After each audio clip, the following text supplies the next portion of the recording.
To put it into a phrase, efficiency, sustainability, and preservation are the enemies of our economic system. Likewise, just as physical goods need to be constantly produced and reproduced regardless of their environmental impact, the service industry operates with an equal rationale. The fact is, there is no monetary benefit to resolving any problems which are currently being serviced. At the end of the day, the last thing the medical establishment really wants is the curing of diseases such as cancer, which would eliminate countless jobs and trillions in revenue. And since we're on the subject, crime and terrorism in this system are good.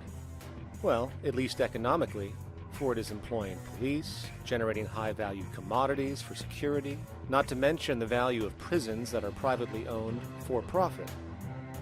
And how about war? The war industry in America is a huge driver of GDP, one of the most profitable industries, producing weapons of death and destruction. The favorite game of this industry is to blow things up and then go and rebuild them for profit. We saw this with the windfall billion-dollar contracts made from the Iraq War. The bottom line is that socially negative attributes of society have become positively rewarded ventures for industry, and any interest in problem resolution or environmental sustainability and conservation is intrinsically counter to economic sustainability. And this is why, every time you see the GDP rise in any country, you are witnessing an increase in necessity, whether real or contrived. And by definition, a necessity is rooted in inefficiency. Hence, increased necessity means increased inefficiency.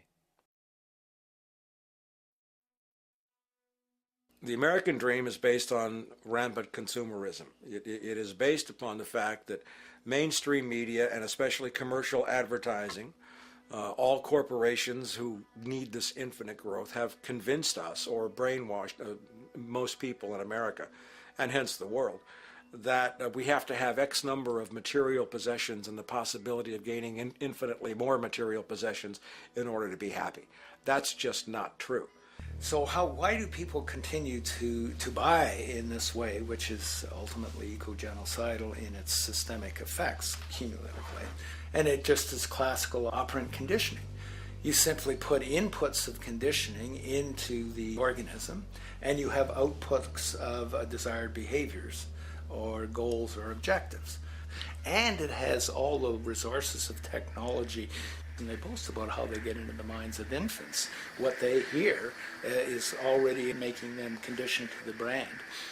Then you see, well, that's how people have been such fools. In a way, they've been taught to be fools. It's a value system disorder.